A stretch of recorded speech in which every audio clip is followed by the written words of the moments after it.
আগামী ডিসেম্বরের মধ্যেই জাতীয় নির্বাচন অনুষ্ঠিত হতে হবে।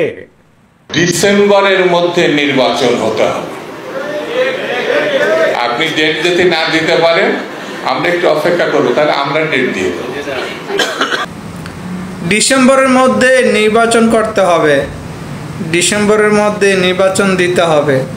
যদি ডিসেম্বরের ভিতরে নির্বাচন দেওয়া না হয় তাহলে বিএনপির দুদু মিয়া এরা নির্বাচনের ঘোষণা দিয়ে দিব, আর কোনো নির্বাচন কমিশনার লাগবে না। এরা নির্বাচন ঘোষণা করে নির্বাচন করে বিএনপি বিজয়ী হয়ে যাব। হায় রে পাগলের দল রে, কেউ একটু পাবনা খবর দেন, দেখেন সিট খালি আসেনি। কারণ এই বিএনপির সবকটা নেতা মানে পাগল হয়ে আছে, মাথায় সমস্যা দেখা দিছে। 7 মাস যেতে না যেতে যেগুলো 16 বছর সহ্য করতে পারছে আর এখন 16 মাস সহ্য হয় না। কেউ একটু যোগাযোগ করে দেখেন পাবনা সিট খালি আছে কিনা। নির্বাচনের তারপরে কি রয়ে আছে নির্বাচন, তারপরে কি রয়ে আছে সংসদের নির্বাচন অনুষ্ঠান করতে হবে। তারপরে কি রয়ে আছে রোড ব্যবস্থা করে কি রয়ে আছে নির্বাচন চাই। তারপরে কি রয়ে আছে দেরি না করে নির্বাচনটা তাড়াতাড়ি দেওয়ার ব্যবস্থা করে। খুব কষ্ট যে বলো, থালা দিয়ে দিয়েছে, খাবার দিচ্ছে না, শোনা গো আমার। অন্যান্য দল কি চায় সেটা ক্লিয়ার না হলেও বিএনপি যে শুধুমাত্র নির্বাচন চায় এটা একবারে পানির মতো পরিষ্কার। কারণ বিএনপি মনে করে নির্বাচন হলেই বিএনপি ক্ষমতায়। সে কারণে জুলাই আন্দোলন হতে এখন পর্যন্ত বিএনপি নির্বাচন ছাড়া আর কোনো জিনিসই চায় নাই। যতগুলো সংস্কারের কথা বলল বিএনপি একটা তো রাজি না, শুধুমাত্র নির্বাচন ছাড়া। যাদের 16 বছর সহ্য হয়েছে তাদের এখন 16 মাস সহ্য হয় না। যারা 16 বছর নির্যাতনের শিকার হয়েছে, জুলুমের শিকার হয়েছে, তারা এখন 16টা মাস সহ্য করতে পারতেছে না যে আমাদেরকে ক্ষমতা দাও, নির্বাচন দাও, আমরা ক্ষমতায় যাই, আমরা সংস্কার করব। আপনারা যে সংস্কার করবেন তার উপর তো এখন জনগণের আস্থাই নাই। আপনারা যে দেশটাকে উন্নয়নশীল বানাবেন, স্বৈরশাসক মুক্ত বানাবেন, সুন্দর পরিবেশ গঠন করবেন, বা মানুষ মানে সন্ত্রাস মুক্তভাবে চলাফেরা করতে পারবো, কোনো দুর্নীতি করবেন না, এই ধরনের কোনো প্রমাণকে আপনারা দিতেছেন, যে কারণে জনগণ আপনাদের উপরে বিশ্বাস রাখবে, আস্থা রাখবে। বরং জনগণ আর বিশ্বাস হারিয়ে ফেলতেছে এই ধরনের বিএনপি কিছু নেতাদের বক্তব্যের কারণে। আমরা স্পষ্ট ভাষায় বলে দিতে চাই, ছাত্র দলের ধৈর্যের পরীক্ষা নেবেন না। আমাদের যদি ধৈর্যের বাঁধ ভেঙে যায় কাউকে শান্তিতে থাকতে দেব না। বিএনপি যদি রাস্তায় নামে নির্বাচনের দাবিতে, অন্তর্বর্তীকালীন সরকার 5 ঘন্টার মধ্যে ক্ষমতার মসনদ ছেড়ে আটলান্টিক পাড়ি দিয়ে আমেরিকায় চলে যাবে ভাই।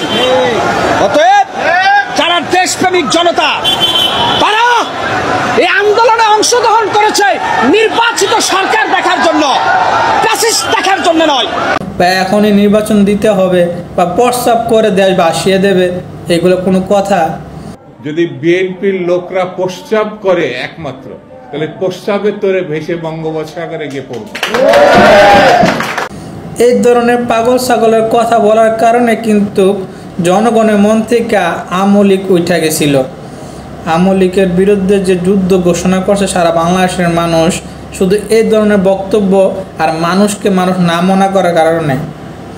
আপনাদের অবস্থা এখন দেখতেছি এরকম যে আপনারা মানুষকে মানুষ মনে করতেছেন না। এই যে একটা ওই দিন 28 তারিখ সমাবেশ ডাকলেন, একটা সমাবেশ হলো, সাধারণত একটা পানি বিক্রেতা পর্যন্ত আপনাদের নেতাদের কাছ থেকে নির্যাতনের শিকার হয়েছে। চিন্তা করেন, ক্ষমতায় আসার আগেই সাধারণত একটা হকার পর্যন্ত নিরাপদ নয় আপনাদের কাছ থেকে। তাহলে আপনারা ক্ষমতা পাওয়ার পরে যে সাধারণ জনগণ আপনাদের কাছে নিরাপদ থাকবে, এটা কী করে জনগণ মানবে, বিশ্বাস করবে? আপনাদেরকে বিশ্বাস করা যায় না, আপনাদের উপর আস্থা রাখা যায়? আপনারা যা শুরু করছেন 7টা মাসে, আপনারা দেখিয়ে দিলেন যে আপনারাও আওয়ামী লীগের চেয়ে কম না।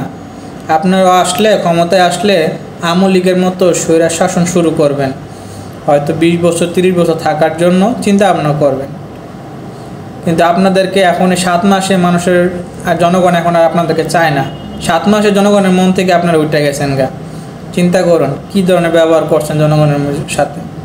উনি ওনার অসাধারণ ব্যর্থতা অনুভব করতে পেরেছেন।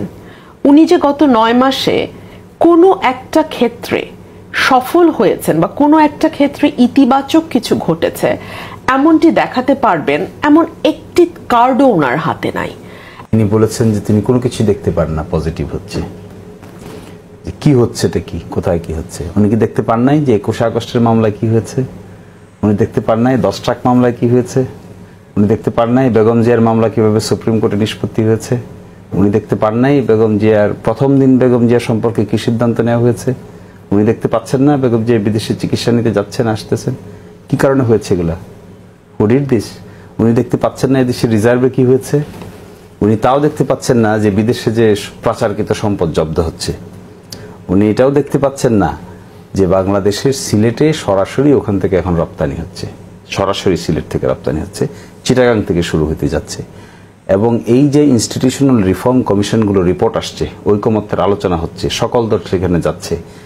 তারপরে একটা বড় অংশ দেখেন বাংলাদেশের সিপিসি সংশোধন হয়েছে, ডিজিটাল নিরাপত্তা আইন গিয়েছে, এখানে ইম্পর্টেন্ট হয়েছে বিচারক নিয়োগ হয়েছে হাইকোর্টে, অধ্যাদেশ জারি হয়েছে, সেখানে গুম খুন অধ্যাদেশ জারি হতে যাচ্ছে, সেখানে একই সাথে ট্রাইব্যুনালের তদন্ত প্রক্রিয়া অনেকাংশে শেষ হয়ে আসছে, সেই মামলাগুলিও কর্মরত শুরু হয়েছে।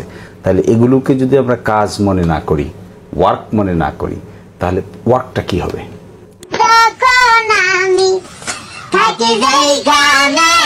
আপনারা নেতৃত্ব দিতে চান, আপনাদেরকে জনগণের মধ্যে যেতে হবে এবং সেখানে তাদের মধ্যে থেকে কাজের মাধ্যমে রাজনীতি করে অর্থনৈতিক উন্নতি সাধন করতে হবে। এখনকার রাজনীতি অর্থনৈতিক নীতি হয়ে গেছে। নিজেকে যে বড় বলে বড় সেই নয়, লোকে যাকে বড় বলে বড় সেই হয়। তারেক রহমান হয়তো এই উক্তির কথা ভুলে গেছেন, কারণ তিনি বলতেছেন যে বিএনপি অনেক বড় দল, অনেক বড় দল। তৃণমূল পর্যায়েও বিএনপির নেতাকর্মীরা তাদের অবস্থান নিয়েছে, অথচ এই 16টি বছর কোনো বিএনপির নেতাকর্মী ছিল না। এই 16টি বছর বাংলাদেশে কেউ বিএনপির কর্মী বলে পরিচয় দিতে পারত না। আজকে উনি বলতেছেন বিএনপি অনেক বড় দল। বিএনপি অনেক বড় দল এই কথাটি মানতাম যদি বিএনপি অনেক বড় দল এই কথাটি সাধারণ জনগণ বলতো, যে বিএনপি অনেক ভালো দল, বিএনপি আসলে দেশটা উন্নত হবে, এই ধরনের কথাবার্তা যদি আপনারা সাধারণ জনগণের মুখ থেকে শুনতে পারতেন তাহলে বললে নাহলে মানা যেত। কিন্তু আপনারা নিজেরা ডোল নিজেরাই পিটাচ্ছেন বিএনপি অনেক বড় দল। আসলে বিএনপির যতটুকু মান সম্মান ছিল, মানুষ যতটুকু ভালোবাসত বিএনপিকে, এখন ঠিক সেই পরিমাণেই ঘৃণা করে। আগে আওয়ামী লীগের যদি কোনো নেতাকর্মী মারা গেছে তাহলে সবাই আলহামদুলিল্লাহ পড়ছে যে একটা ফেরাউন মুক্ত হইল, একজন ফেরাউন বিদায় হইল। আর এখন যদি কোনো বিএনপির নেতাকর্মী মারা যায় তাহলে সবাই এইটাই বলে যে দূরে গিয়া মর, কাছে মরলে গন্ধ হইব, এই ধরনের মন্তব্য করে। আর আপনারা মনে করতেছেন যে আপনারা অনেক জনপ্রিয় দল। আপনাদেরকে মানুষ করুণা করত। এই শেখ হাসিনার আমলে আপনাদেরকে যেভাবে নির্যাতন করা হয়েছিল, এগুলোর কারণে সাধারণ মানুষ এতটুকু বিশ্বাস করছে, এতটুকু জানছে যে বিএনপির উপর অনেক বেশি নির্যাতন করছে শেখ হাসিনা। বিএনপির নেতাদেরকে মামলা দিয়েছে, হামলা করেছে, বাড়ি ঘরে থাকতে পারে নাই, অনেক অত্যাচার করেছে, অনেক নির্যাতন করেছে শেখ হাসিনা। এই কারণে মানুষ বিএনপির প্রতি কিছুর আস্থা ছিল এবং বিএনপি কম বেশ প্রতিবাদ করত। কিন্তু এখন এই আপনারা 7 মাসে যা শুরু করছেন, আওয়ামী লীগের আমলে কথা বলতে পারেন আর এখন লাগামহীনভাবে বক্তব্য দিতেছেন। আপনাদের সুন্দর পরিষ্কার পানিটা আপনারা নিজেরাই ঘোলা করে ফেলছেন। কারণ মানুষ যে পরিমাণ ভালোবাসত আপনাদেরকে, যদি আপনারা এই উচ্ছৃঙ্খল কথাবার্তা মন্তব্য না করতেন তাহলে চোখ বন্ধ করে বিএনপি ক্ষমতায় আসতো এবং মানুষের ভালোবাসা পাইত, মানুষের বিএনপির উপরে আস্থা রাখত। কিন্তু এই 6-7 মাসে আপনারা এটা প্রমাণ করে দিলেন যে আপনাদের চেয়ে শেখ হাসিনা অনেক ভালো ছিল। যে শেখ হাসিনা যে বিএনপিদের উপর নির্যাতন করেছে, জুলুম করেছে, কি কারণে করেছে এখন বাংলাদেশের মানুষ বুঝতে পারতেছে।